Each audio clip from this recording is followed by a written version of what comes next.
ನಮಸ್ಕಾರ.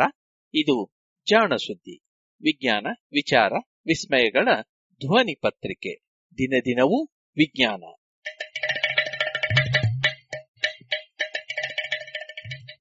ಸಂಪುಟ 4 ಸಂಚಿಕೆ 70 ನವೆಂಬರ್ 20, 2020. ಜಾಣ ನುಡಿ.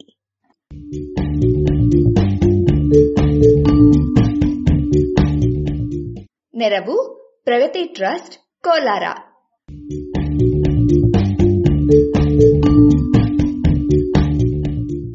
Lights camera action. ಧಾತು.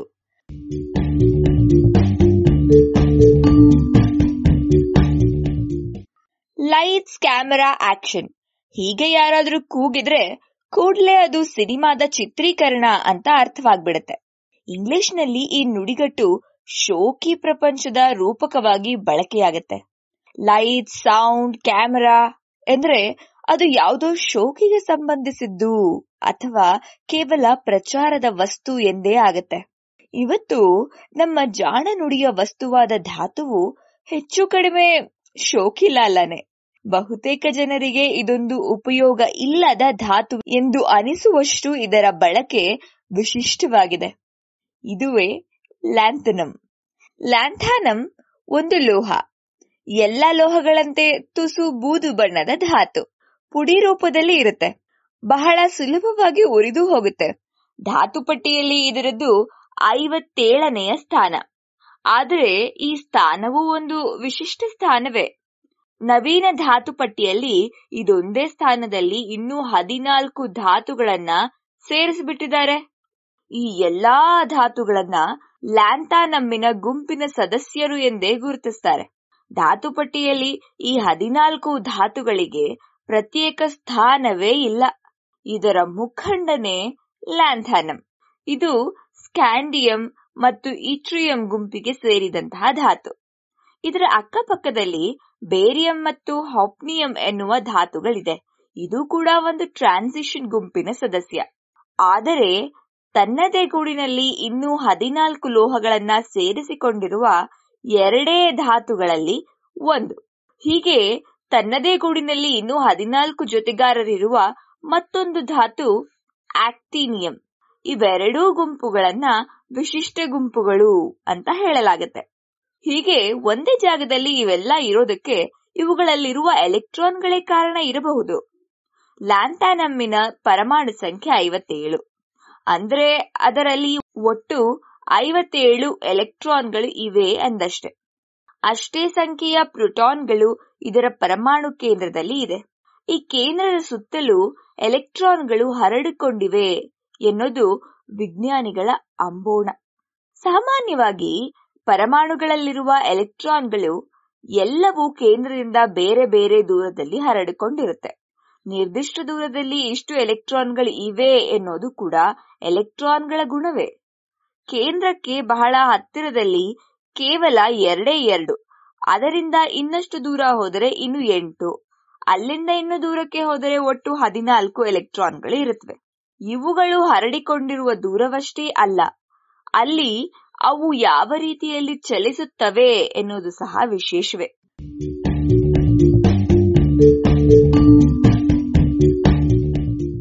ಎರಡು ಎಲೆಕ್ಟ್ರಾನ್ಗಳು ಒಂದು ನಿರ್ದಿಷ್ಟ ವಿನ್ಯಾಸದಲ್ಲಿ ಇರುವ ಪಥದಲ್ಲಿ ಕಾಣಸಿಗತ್ತೆ. ಇನ್ನೂ ಉಳಿದ 8 ಮತ್ತೊಂದು ಬಗೆಯ ವಿನ್ಯಾಸದ ಪಥದಲ್ಲಿ ಸಿಗತ್ತೆ. ಉಳಿದವು ಇನ್ನೂ ಒಂದು ಬಗೆಯ ವಿನ್ಯಾಸದ ಪಥದಲ್ಲಿ ಇರುತ್ತವೆ. ಹೀಗೆ ಇವುಗಳು ವಿಭಿನ್ನವಾಗಿ ಹರಡಿಕೊಂಡಿರುವುದಕ್ಕೆ ಕಾರಣ ಎಲೆಕ್ಟ್ರಾನ್ಗಳ ಆಂತರಿಕ ಶಕ್ತಿ ಅಂತ ಹೇಳಬಹುದು. ಪ್ರತಿಯೊಂದು ಪಥದಲ್ಲಿಯೂ ಇಂತಿಷ್ಟೇ ಎಲೆಕ್ಟ್ರಾನ್ಗಳು ಇರಬೇಕೆನ್ನುವಂತಹ ಲೆಕ್ಕಾಚಾರ ಸಹ ಇದೆ. ಅದಕ್ಕೂ ಹೆಚ್ಚಿನ ಎಲೆಕ್ಟ್ರಾನ್ಗಳು ಇನ್ನೊಂದು ಪಥದಲ್ಲಿ ಕಾಣುತ್ತವೆ. ಧಾತುಪಟ್ಟಿಯಲ್ಲಿ ಇರುವ ಅಡ್ಡ ಸಾಲುಗಳು ಈ ಪಥಗಳನ್ನು ಅಥವಾ ಶಕ್ತಿಯ ಸ್ತರಗಳನ್ನ ಪ್ರತಿನಿಧಿಸುತ್ತವೆ. ಒಂದೇ ಪಥದಲ್ಲಿರುವ ಹೈಡ್ರೋಜನ್ 1ನೇ ಸಾಲಿನಲ್ಲಿದೆ. 2 ಶಕ್ತಿಯ ಸ್ತರದಲ್ಲಿರುವ ಧಾತುಗಳು 2ನೆಯ ಸಾಲಿನಲ್ಲಿ ಇರುತ್ತವೆ. 3ನೆಯ ಸ್ತರವಿರುವಂಥವು 3ನೆಯ ಸಾಲಿನಲ್ಲಿಯೂ, ಹಾಗೆ 4ನೆಯವು 4ನೆಯ ಸಾಲಿನಲ್ಲಿಯೂ ಇವೆ ಅಂತ ಹೇಳಬಹುದು. ಒಂದು ವಿಚಿತ್ರ ಅಂದ್ರೆ ಧಾತು ಭಾರಿಯಾದ ಹಾಗೆಲ್ಲ ಅದರಲ್ಲಿರುವ ಎಲೆಕ್ಟ್ರಾನ್ಗಳು ಹೆಚ್ಚೋದ್ರಿಂದ ಈ ಪ್ರತಿಯೊಂದು ಸ್ತರದಲ್ಲಿರುವ ಎಲೆಕ್ಟ್ರಾನ್ಗಳ ಸಂಖ್ಯೆ ಸಹ ಹೆಚ್ಚುತ್ತಾ ಹೋಗುತ್ತೆ. ಅತಿ ಹೊರಗಡೆ ಇರುವಂತಹ ಅಂದ್ರೆ ಅತಿ ಹೆಚ್ಚಿನ ಶಕ್ತಿಯ ಸ್ತರದ ಬಿಡಿ ಎಲೆಕ್ಟ್ರಾನ್ಗಳಷ್ಟೇ ರಾಸಾಯನಿಕ ಕ್ರಿಯೆಯಲ್ಲಿ ಪಾಲ್ಗೊಳ್ಳುತ್ತವೆ, ಮತ್ತೊಂದು ಧಾತುವಿನ ಜೊತೆಗೆ ಕೂಡಿಕೊಳ್ಳುತ್ತವೆ. ಲ್ಯಾಂಥಾನಮ್ಮಿನ ನಂತರ ಬರುವ ಧಾತುಗಳಲ್ಲಿ ಇರುವ ಅಧಿಕ ಎಲೆಕ್ಟ್ರಾನ್ಗಳು ಅತ್ಯಂತ ಹೊರಗಿರುವ 4ನೆಯ ಪಥದಲ್ಲಿರುವ ಎಲೆಕ್ಟ್ರಾನ್ಗಳ ಶಕ್ತಿ ಸ್ವಲ್ಪ ಕಡಿಮೆ ಎನ್ನುವುದೇ ವಿಶೇಷ. ಹೀಗಾಗಿ ಈ 4ನೆಯ ಸ್ತರದಲ್ಲಿರುವ 3 ಎಲೆಕ್ಟ್ರಾನ್ಗಳಷ್ಟೇ ರಾಸಾಯನಿಕ ಕ್ರಿಯೆಯಲ್ಲಿ ತೊಡಗಿಕೊಳ್ಳುತ್ತವೆ. ಹೀಗೆ ಇವೆಲ್ಲದರ ರಾಸಾಯನಿಕ ಗುಣವು ಒಂದೇ ತೆರನಾಗಿದೆ. ಆದ್ದರಿಂದಲೇ ಎಲ್ಲವಕ್ಕೂ ಒಂದೇ ಮನೆ. ಲ್ಯಾಂಥಾನಮ್ ಎಂದರೆ ಬಚ್ಚಿಟ್ಟುಕೊಂಡವ ಎಂಬ ಪದದಿಂದ ಹುಟ್ಟಿದ ಪದ. ಈ ಹೆಸರನ್ನ ಇದಕ್ಕೆ ಕೊಟ್ಟವನು ಸ್ವೀಡಿಷ್ ರಸಾಯನ ವಿಜ್ಞಾನಿ ಕಾರ್ಲ್ ಗಸ್ತಾಫ್ ಮೊಸಾಂಡರ್. ಅದು 1839ನೇ ಇಸ್ವಿ. ಮೊಸಾಂಡರ್ ಸೀರಿಯಂ ಲೋಹದ ಲವಣವನ್ನ ಸಂಸ್ಕರಿಸ್ತಾ ಇದ್ದ. ಅದನ್ನ ಸುಟ್ಟು ಸೀರಿಯಂ ಆಕ್ಸೈಡ್ ಅನ್ನ ತಯಾರಿಸಿದ್ದ. ಆದ್ರೆ ಈ ಆಕ್ಸೈಡ್ ನೀರಿನಲ್ಲಿ ಕರಗ್ತಲೇ ಇರಲಿಲ್ಲ. ಕರಗಿಸೋದಕ್ಕೆ ಪ್ರಯತ್ನಿಸಿದಾಗ ಅದು ಹಾಗೆ ಉಳಿತಾ ಇತ್ತು. ಆದರೆ ಹಾಗೆ ಕರಗದೆ ಉಳಿದ ವಸ್ತುವನ್ನ ಒಣಗಿಸಿ ತೂಗಿದಾಗ ತೂಕ ಕಡಿಮೆ ಆಗ್ತಾ ಇತ್ತು. ಅಂದರೆ ಅದರಲ್ಲಿ ಇದ್ದ ಇನ್ಯಾವುದೋ ವಸ್ತು ನೀರಿನಲ್ಲಿ ಕರಗಿದೆ ಎಂದು ಮೊಸಾಂಡರ್ ಊಹಿಸಿದ.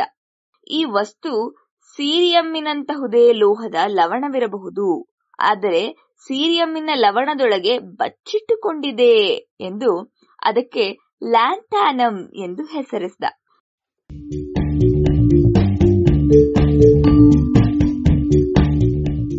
ಸಾಮಾನ್ಯವಾಗಿ ಹೊಸದೊಂದು ಲೋಹ ಅಥವಾ ಧಾತುವನ್ನ ಪತ್ತೆ ಮಾಡಿದವರೆಲ್ಲರೂ ಬಲು ಗಟ್ಟಿಯಾಗಿ ಆ ಬಗ್ಗೆ ಜಂಬಾ ಕೊಚ್ಕೊಳ್ತಾರೆ ಅಷ್ಟೇ.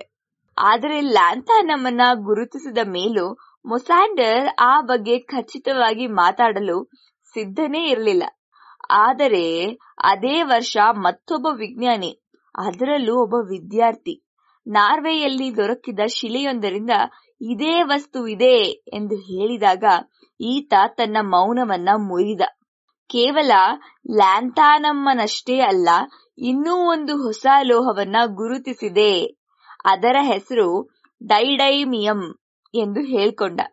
ವಾಸ್ತವದಲ್ಲಿ ಡೈಡೈಮಿಯಂ ಎನ್ನುವ ಲೋಹ ಇಲ್ಲವೇ ಇಲ್ಲ. ಇದು ಲ್ಯಾಂಥಾನೈಡು ಗುಂಪಿಗೆ ಸೇರಿದ 2 ಧಾತುಗಳ ಮಿಶ್ರಣವಾಗಿತ್ತು. ಹೀಗೆ ಅದಿರಿನ ಸುಳಿವನ್ನ ಗುರುತಿಸೋದು ಕಷ್ಟವಾಗಿದ್ದರಿಂದ ಈ ಧಾತುವನ್ನ ಮೊಸಾಂಡರ್ ಬಚ್ಚಿಟ್ಟುಕೊಂಡ ಧಾತು ಎಂದು ಕರೆದ. ಹೀಗೆ ಲ್ಯಾಂಥಾನಮ್ಮಿನ ಇರವು ಪತ್ತೆಯಾಯಿತು. ಅದರ ನಿಜ ಸ್ವರೂಪ ಕಾಣಲು 100 ವರ್ಷ ಬೇಕಾಯಿತು. ಅಪ್ಪಟ ಲ್ಯಾಂಥಾನಮ್ಮು ತಯಾರಾಗಿದ್ದು ಯಾವಾಗ ಗೊತ್ತಾ?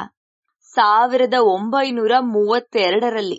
ಇದೇ ಸಾಲಿನಲ್ಲಿರುವಂತಹ ಉಳಿದ ಧಾತುಗಳಂತೆ ಲ್ಯಾಂಥಾನಮ್ ಕೂಡ ಜೀವಿಗಳಿಗೆ ಉಪಯೋಗವಿಲ್ಲದಂತಹ ಧಾತು.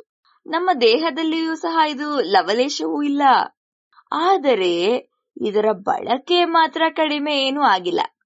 ವಿವಿಧ ವಿಶೇಷ ಬಳಕೆಯ ಗಾಜುಗಳ ತಯಾರಿಕೆಯಲ್ಲಿ ಲ್ಯಾಂಥಾನಮ್ ಅನ್ನ ಪ್ರಮುಖವಾಗಿ ಬಳಸಲಾಗುತ್ತೆ. ಸಾಮಾನ್ಯವಾಗಿ ಕ್ಷಾರ ವಸ್ತುಗಳು ಗಾಜನ್ನ ಘಾಸಿಗೊಳಿಸುತ್ತವೆ. ಆದರೆ ಲ್ಯಾಂಥಾನಮ್ಮು ಈ ಕ್ಷಾರ ವಸ್ತುಗಳು ಗಾಜನ್ನ ಬಾಧಿಸದಂತೆ ತಡೆಯೋದ್ರಿಂದ ಇದನ್ನ ಗಾಜಿನ ತಯಾರಿಕೆಯ ವೇಳೆ ಸೇರಿಸೋದುಂಟು. ಮುಖ್ಯವಾಗಿ ದೂರದರ್ಶಕಗಳು, ಕನ್ನಡಕಗಳಂತಹ ಬೆಳಕಿನ ವಕ್ರೀಭವನವನ್ನ ಬಳಸುವಂತಹ ಗಾಜುಗಳಲ್ಲಿ ಇದನ್ನ ಉಪಯೋಗಿಸ್ತಾರೆ. ಪ್ರೊಜೆಕ್ಟರ್ಗಳು ಹಾಗೆ ಕ್ಯಾಮೆರಾಗಳಲ್ಲಿರುವ ಮಸೂರಗಳು ಇಂತಹ ಗಾಜುಗಳಲ್ಲಿ ಇದು ಮುಖ್ಯವಾದದ್ದು. ಕ್ಯಾಮ್ರಾವಾಯ್ತಲ್ಲ, ಇನ್ನು ಲೈಟ್ಸ್ ಖಂಡಿತ. ಪ್ರೊಜೆಕ್ಟರ್ ಹಾಗೂ ಸಿನಿಮಾ ಚಿತ್ರೀಕರಣದ ವೇಳೆಯಲ್ಲಿ ಬಳಸುವಂತಹ ಗ್ರಾಫೈಟ್ ಫಿಲಮೆಂಟ್ಗಳಲ್ಲಿ ಕಿಡಿ ಹಾರುವಾಗ ಅವು ಪ್ರಖರವಾಗಿರುವಂತೆ ಮಾಡಲು ಗ್ರಾಫೈಟ್ನ ಜೊತೆ ಒಂದಿಷ್ಟು ಲ್ಯಾಂಥಾನಮ್ನು ಸಹ ಬೆರೆಸ್ತಾ ಇದ್ರು. ಈಗ ಇಂತಹ ಫ್ಲಾಶ್ಗಳು, ಪ್ರೊಜೆಕ್ಟರ್ ದೀಪಗಳ ಬಳಕೆ ಕುಗ್ಗಿ ಹೋಗಿದೆ. ಆದರೆ ಲ್ಯಾಂಥಾನಮ್ಮು ಇನ್ನೂ ಇಂತಹ ಕಿಡಿ ಹೊತ್ತಿಸುವ ಲೈಟರ್ಗಳಲ್ಲಿ ಬಳಕೆ ಆಗ್ತಲೇ ಇದೆ. ಉಜ್ಜಿದರೆ ಕಿಡಿ ಉಗುಳುವ ಸೀಸದ ಮಿಶ್ರಲೋಹವನ್ನ ಲ್ಯಾಂಥಾನಮ್ ಬೆರೆಸಿ ತಯಾರಿಸ್ತಾರೆ. ಅಡಿಗೆ ಮನೆಯಲ್ಲಿ ಒಲೆ ಹೊತ್ತಿಸಲು ಬಳಸುವಂತಹ ಲೈಟರ್ಗಳಲ್ಲಿ ಈ ಲೋಹ ಇದೆ. ಇನ್ನು ಆಕ್ಷನ್ ಅದು ಮುಂದಿನ ದಿನಗಳಿಗೆ ಕಾದಿದೆ ಅನ್ನೋಣವಾ. ನಾಳಿನ ದಿನಗಳಲ್ಲಿ ಬಳಕೆಗೆ ಬರುತ್ತೆ ಅಂತ ನಾವು ನಿರೀಕ್ಷಿಸುತ್ತಿರುವಂತಹ ಹೈಡ್ರೋಜನ್ ಇಂಧನ ಕೋಶಗಳನ್ನ ಬಳಸುವ ಎಲೆಕ್ಟ್ರಿಕ್ ಕಾರುಗಳಲ್ಲಿ ಲ್ಯಾಂಥಾನಮ್ ಬಳಕೆಯಾಗಲಿದೆ.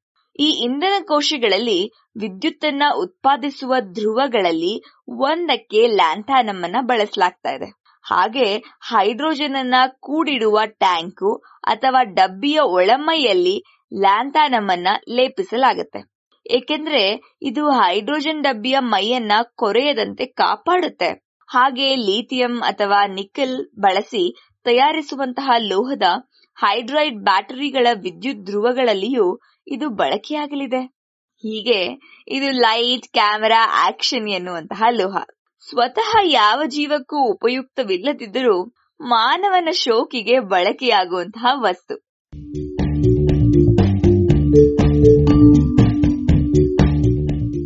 ಇದು ಇಂದಿನ ಜಾಣ ನುಡಿ.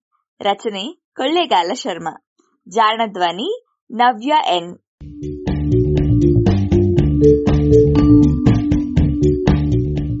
ನೆರವು ಪ್ರಗತಿ ಟ್ರಸ್ಟ್, ಕೋಲಾರ.